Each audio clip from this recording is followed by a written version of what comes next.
नमस्कार, मैं हूं फुलटूसी चक्रवर्ती। आइए मैं आपको ले चलती हूं अध्यात्म की अलौकिक दुनिया में, जहां है तनाव से मुक्ति यानी शांति और जीवन जीने का सरल तरीका। और ये उपाय है मेडिटेशन। बरसों से हमारे ऋषि मुनि ध्यान के माध्यम से जीवन की पहेली को सुलझाते रहे हैं। भगवान महावीर, गौतम बुद्ध, रजनीश ओशो सभी ने ध्यान को किया है और ध्यान को अपनाया है।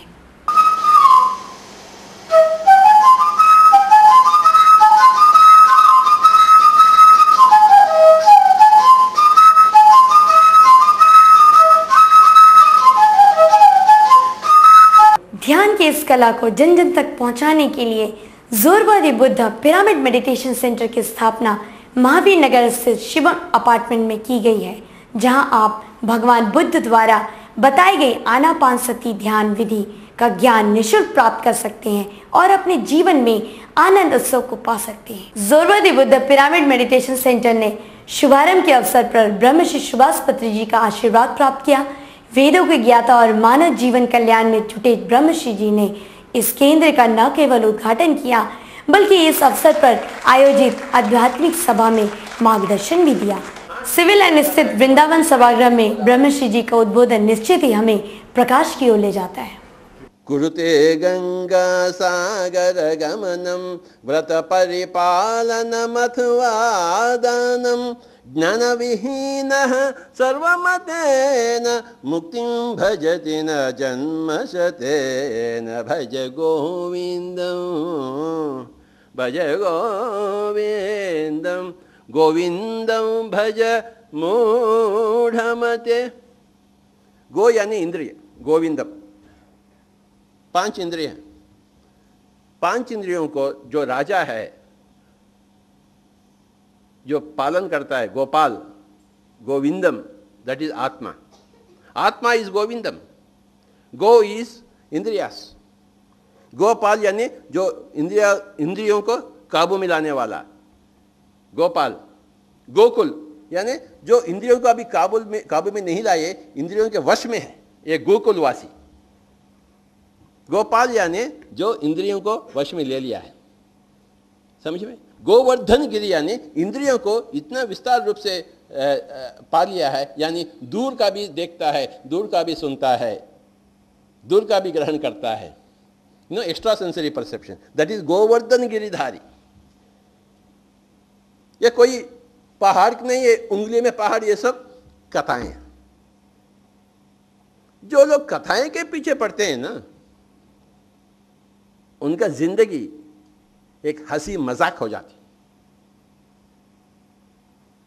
मैं नहीं चाहता हूं इतने ढेर सारे संत होते हुए भारत भूमि में आदि शंकराचार्य के जैसे, बुद्ध के जैसे, कबीर के जैसे, महावीर के जैसे, संत ज्ञानदेव के जैसे आपका इतने लोग होते हुए भी आपका जिंदगी अंधकार में क्यों है? दो छलांग लेनी पड़ती है हमें आध्यात्मिक विद्या में। पहला तो शाकाहारी बने, दूसरा तो ध्यानी बने।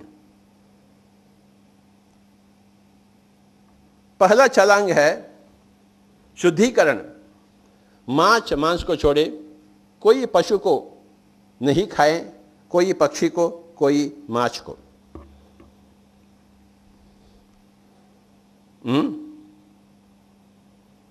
दूसरी छलांग है आंखें बंद कर लेना और अपने ही उच्छ्वास निश्वास के साथ एक हो जाने का। दिन के 24 घंटे 1 घंटा, 2 घंटा, 3 घंटा अपने सांस के लिए ले लीजिए। Reserve some time every day for your meditation to be with your breath.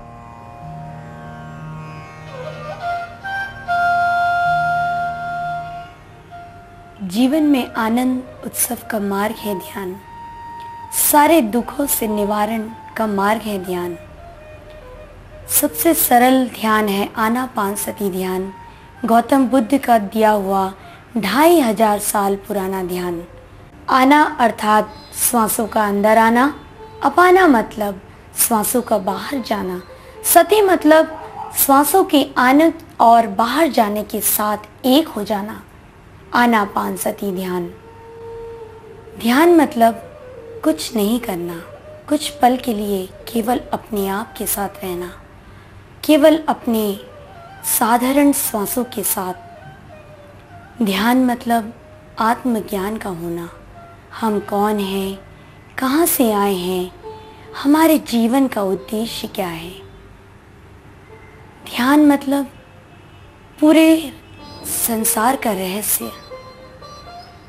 ध्यान के द्वारा हम अपने आप को जान सकते हैं। ध्यान में बैठने के लिए हमें अपनी आँखों को बंद करना है, अपने हाथों को इस प्रकार ले लेना है, आराम से सुखासन में बैठना है और कुछ भी नहीं करना है, केवल साधारण श्वासों के साथ एक हो जाना है।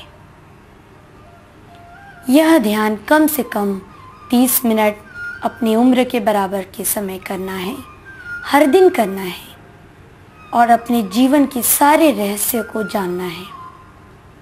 जीवन निर्वाण का मार्ग है ध्यान। जब तक हम जीवन के सारे रहस्य को नहीं जान पाते, हम दुखों से अपने जीवन को ओतप्रोत पाते हैं। जैसे ही हम जीवन के रहस्य को जान जाते हैं, हम अपने जीवन को आनंद उत्सव से बिताते हैं। यह मार्ग है अष्टांग मार्ग। जैसे सही इच्छा, सही जीवन जीने की कला, क्या हमारे लिए सही है, क्या हमारे लिए गलत, सारे सही उचित निर्णय का ज्ञान हमें ध्यान से ही मिल पाता है।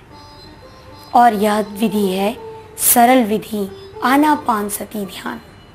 ध्यान के द्वारा जो एनर्जी हमें मिलती है उसे हम कॉस्मिक एनर्जी कहते हैं और यह एनर्जी हमें पिरामिड के अंदर ध्यान करने से 3 गुना ज़्यादा हमें मिलती है। पिरामिड एक त्रिकोण स्ट्रक्चर है जिसकी डिग्री 52 डिग्री 51 मिनट होती है और जिसके अंदर ज़्यादा से ज़्यादा कॉस्मिक एनर्जी का प्रवाह होता है।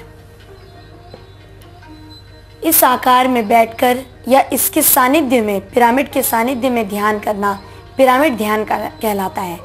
पिरामिड ध्यान के द्वारा हम अनंत शांति को कम से कम समय में प्राप्त कर सकते हैं और शारीरिक बीमारी व्याधियों से भी हम जड़ से निवारण पा सकते हैं।